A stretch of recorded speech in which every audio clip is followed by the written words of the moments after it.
One thing I absolutely hate when watching anime or TV in general is hearing the "this could be solved in 3 seconds" complaint. People talking as if they have never lost their temper or held back a thought before. Don't misunderstand me, I'm guilty of this myself. But there are good ways to write these interactions and bad ways. A good writer sets up emotional stakes, circumstances, and clearly defined characters to justify their irrational behaviors. A bad writer does whatever in order to reach the big scene that they had in their mind and will usually fail to make the audience care or accept how they got there. Mushoku Tensei is a great example of the former. I probably shouldn't admit this, but the character interactions and story progression felt so natural to me that I didn't even realize that this was a harem anime until Lucy Pyre told me. I am a hater of harem anime, because I think the guy should simply man up and pick one woman to fill with his seed. But I sure as hell don't waltz into the Mushoku Tensei fandom and ask them to delete the harem aspect. Now, Mushoku Tensei is far from a perfect show, no matter how much I'd like to claim it is. For me personally, it takes its cringe humor a bit too far on more than one occasion, and regardless of your stance on tourists, it isn't something you can openly discuss and recommend to your family or friends like one hypothetically could with a show like Toradora. The fact that I could list off examples is reason enough to prove my point. Also, how did her hands get untied? But this story is still filled with masterful writing. Every tiny detail comes into play later. Unfortunately, reasoning and subtext are a dying art form today. Audiences seem to struggle to pick up or interpret these finer details, or even the absolute basics. This is especially true with human psychology and behavior. I am genuinely contemplating making a series out of explaining the basic psychology behind popular shows and movies, because this is such an unbearably common issue. I'm going to talk about 3 key moments in the first season to explain 3 different types of complaints, so this is your spoiler warning for most of season 1. I'm going to cover Rudeus getting arrested after saving the sacred beast, Roxy's visit to her home village, and the climactic fight between Rudeus and his father Paul. Starting from, okay, I can see why you'd find this contrived, to, okay, I get that you were the popular kid in school, and finally, do I seriously have to explain this shit to you? Rudeus' arrest has a few points to it. Let's call these the illogical decisions dilemmas. During the voyage arc, Rudeus and Ruijerd kill a bunch of slave traders to rescue some beast folk children. I think some of their bust sizes contradict that by even anime standards, but I'll allow it. The kids are worried about their secret beast, so Rudeus goes back, frees the dog, and it starts to play with him affectionately. One of the tribe's warriors walks in, sees Rudeus on top of the dog, and gets angry, yelling at him with some ability to disrupt his magic and knock him out. This never gets explained, so I will happily concede on that ability being stupid. They arrest Rudeus and put him in a wooden cage suspended several hundred feet in the air. What are the problems here? Most apparent would be that the tribe's warrior attacked Rudeus and why they would keep him in prison for so long despite his obvious innocence, refusing to listen to his defense. Because police in the real world are so well known for being rational human beings who listen to the people they arrest and always consider obviously relevant evidence. Especially when it involves something important to them like a sacred animal or their kidnapped children. No, they would never let something like that affect their judgment and create a prejudice. Not a chance! This is a pretty clear-cut case of something called tunnel vision, or more specifically, cognitive constriction, combined with not caring enough to think about it deeper later. Because why would they? They got their bad guy. Tunnel vision is a phenomenon where in moments of extreme stress or excitement, a person's vision narrows in on a singular subject, stopping them from seeing anything in their peripherals. This can also apply to mental states, but if we want to be specific, cognitive constriction works just as well. A literal definition of it being a psychological state where stress or severe emotional distress limits a person's perception, causing tunnel vision and an inability to see alternatives or future possibilities. Another fact here that we as an audience need to remember is we often know things that the characters in the show do not. Forgetting context like this is what makes Death Note haters so unbearable, and that same "it was so obvious" mindset applies here. We saw everything that led up to Rudeus ending up in that cell, but what did the tribe see? Let's set the scene. You've staged a rescue operation to save your child and free your sacred beast, a creature that has incredible spiritual and emotional significance for you. But when you arrive, the slavers are dead and the children are missing. There is only one person there, wrestling with the aforementioned sacred beast, something that you revere as a godlike figure and should be treated with such care and respect. Do we see what the issue might be? There is the matter of the slavers' corpses. Wouldn't they figure out that he most likely killed them? The tunnel vision easily explains that, along with a lot of other scenarios I could come up with, but where would be the fun in just brushing that off using the same answer? Let's go back to the scene and raise another hypothetical. You're in a slaver dungeon.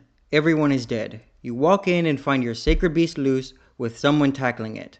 What is the more likely conclusion? That the 11-year-old with clothes like the rest of the slavers and a staff worth more money than your tribe has ever seen is the last survivor, or that he was the one who single-handedly killed all the slavers, that have stabbing and slashing wounds, when he's holding a big magical stick, with no evidence of magic being used in the fight, but your really big dog who is currently unrestrained and wrestling with the kid is capable of doing.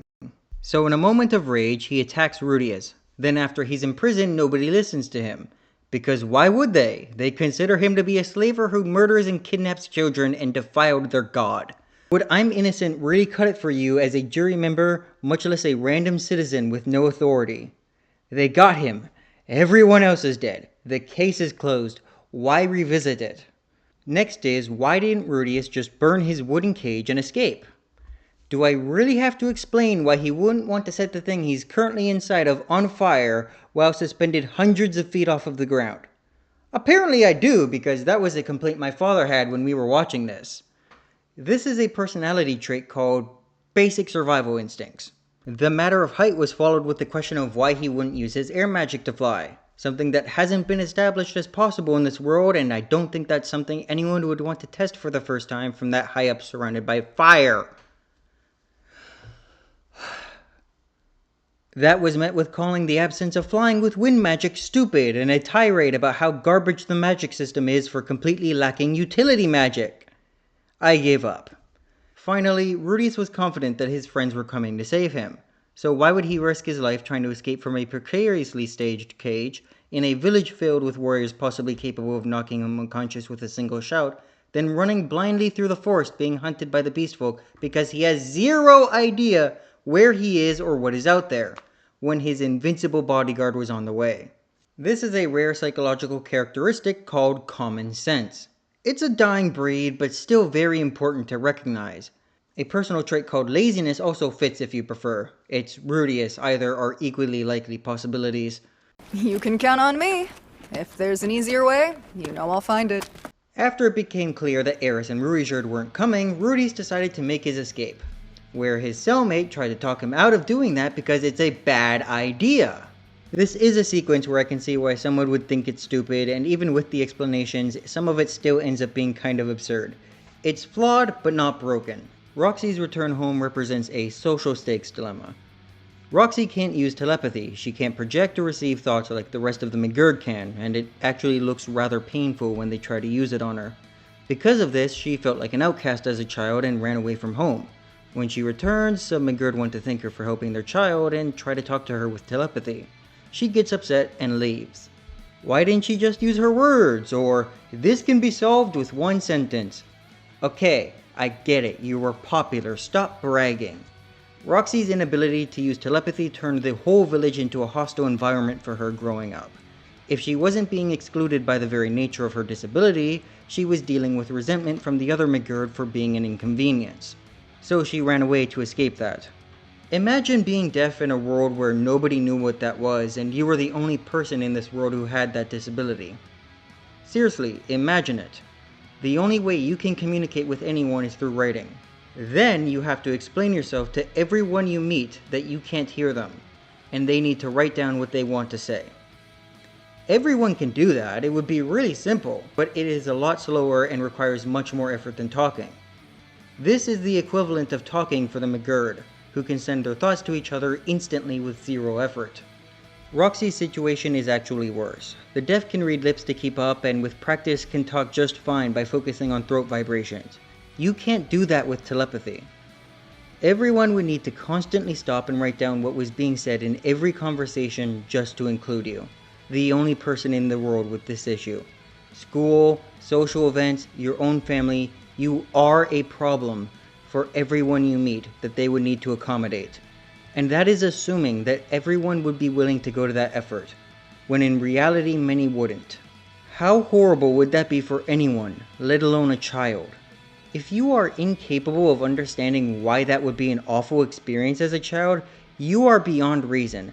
I already should not have had to describe that in such incredible detail. When Roxy came back as an adult, the first thing she experienced was a harsh reminder of that reality. If she explained her disability, she faces the possibility of, at best, seeing the pity or disappointment on their faces, and worst, their judgment or disgust. She wasn't planning on staying, so there was no reason to explain and subject herself to that. She's only there to see her parents. It is easier to let them think that she's rude instead of explaining how she's broken. The fight between Rudeus and Paul, the effects trauma and depression have on confrontation. After 3 years of trying to escape the demon continent, Rudeus finally makes it back home. He tells his dad about the journey, and how does his father respond? Tell me, why didn't you bother trying to find out if anyone else had been teleported to the demon continent? I didn't think about it. So you had plenty of time to help some demon you'd never met, but you couldn't bother to spare a thought for fellow victims of a magical disaster. You didn't look for anyone, you didn't write, but what did you do? You went adventuring with a cute little rich girl like you were on some kind of vacation. Look, I didn't know where I was or what I was doing, but I knew I had to focus on keeping Eris safe. I'm not blaming you, kid. Then why do you keep taking jabs at me like this? Remind me, that Eris girl is Philip's daughter, right? Yeah, of course. I've never laid eyes on her, but I bet she's a cutie. Is that why you never wrote to us? You're the last person who should be lecturing me about women, Father. Huh? I didn't go blind over the last year and a half, and you two seem awfully close. Do Mother and Lilia know about her? You can be as unfaithful as you like. That's quite an outfit you've got her wearing, by the way. I guess I can expect a new little brother or sister any day now. If you made it here, that means you had to have crossed through Zant Port. So what does that matter? Don't play dumb with me. I'm not! I really don't know!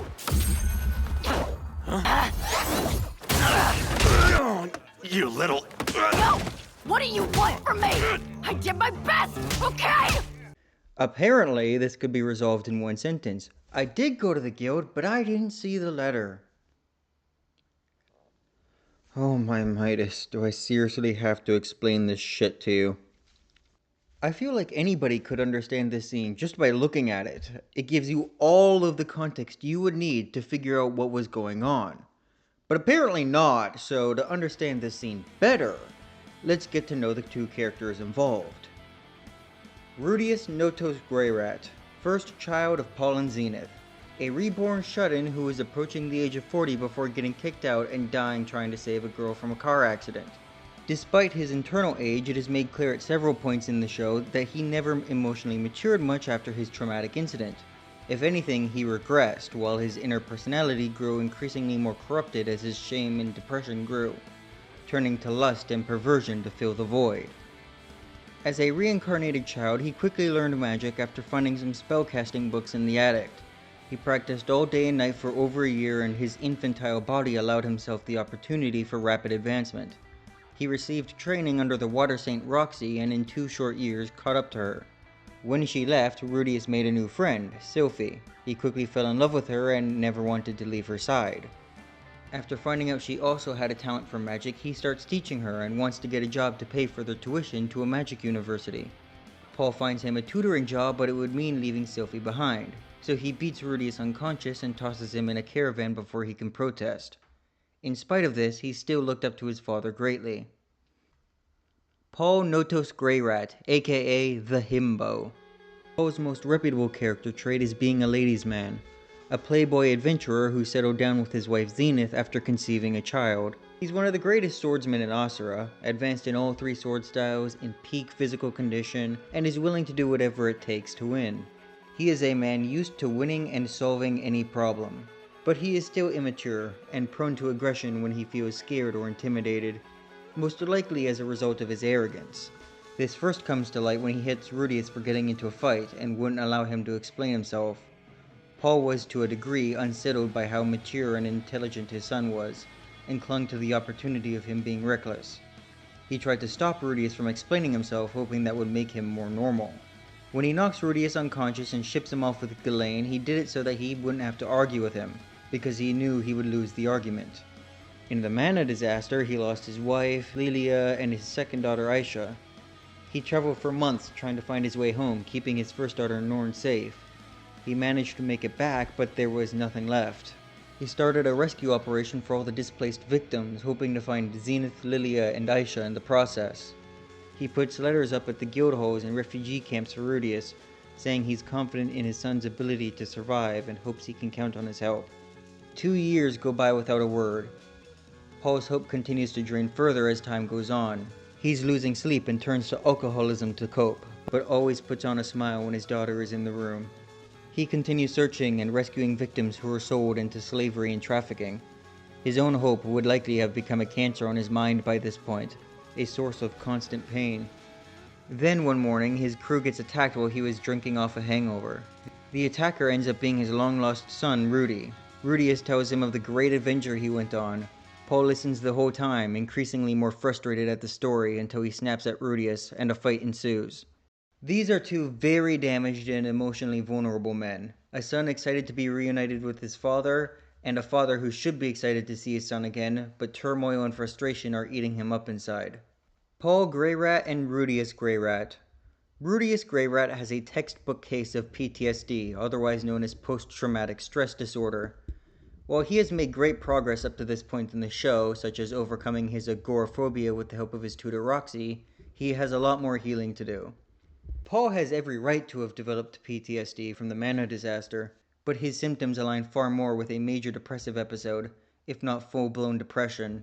His depressed mood, insomnia, a disinterest in his mission, which he started, and feelings of worthlessness partnered with misplaced guilt. That is 4 out of the 5 symptoms necessary for a diagnosis, all seen from him in just a couple of hours in-universe. Fatigue is a likely symptom too, but there's not enough evidence in the scene to support that.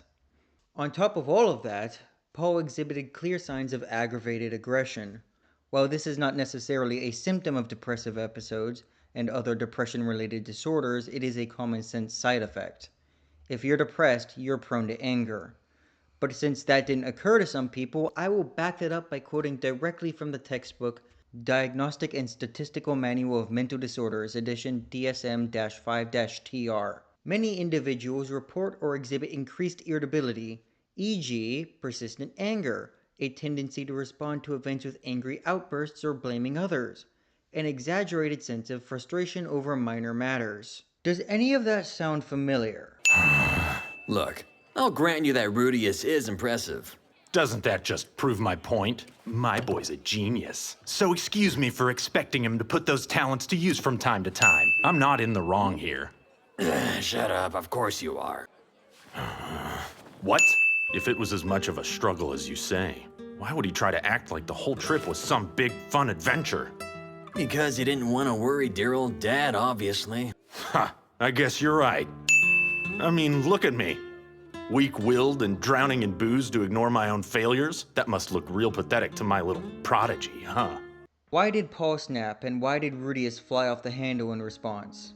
When Paul first strikes Rudeus as a child, we learn that he held a resentment toward his son. He was too good and that freaked him out. When the Mana disaster happened, he almost lost everything, but he didn't even get the luxury of that.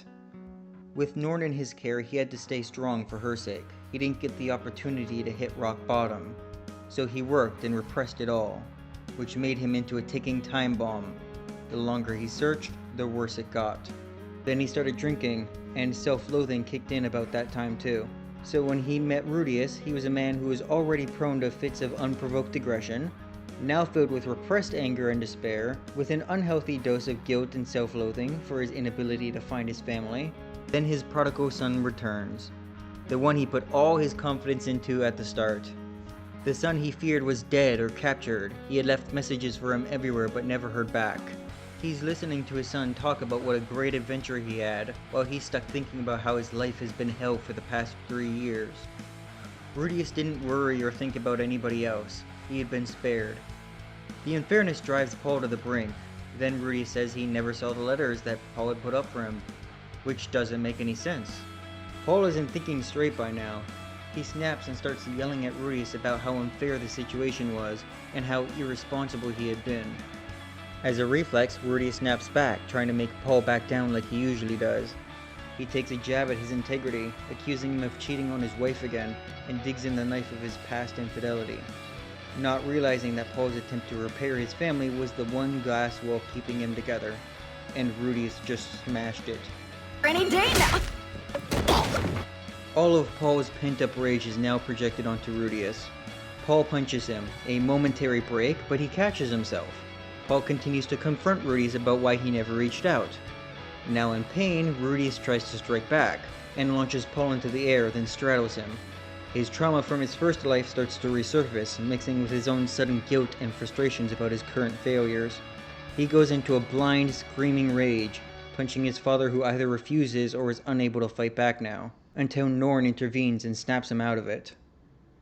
There is a lot of subtext and psychology to be read from this scene, but at a surface level it really should have been more than enough to see it for what it is. This is not forced drama. Rudeus may be a much older soul due to his past life, but he never emotionally matured past high school. If that. Mentally he's still very much a child and is trapped in the body of one too, which doesn't help either. He is, for all intents and purposes, a kid, and his father is an emotionally unstable alcoholic on his last rope. So what do you think? Was all of this just easily avoidable melodrama and lazy writing? And if you disagree, I'm always willing to hear you out in debate. Go on, change my mind. As long as you're polite and well-spoken, I'll take what you say into consideration. If your whole argument is just going to be the show is garbage and can't be serious because goofy humor sometimes, I will ignore you. Because when it comes to opinions, you just can't win with some people. Also, Eris is best girl. Yeah, I said it!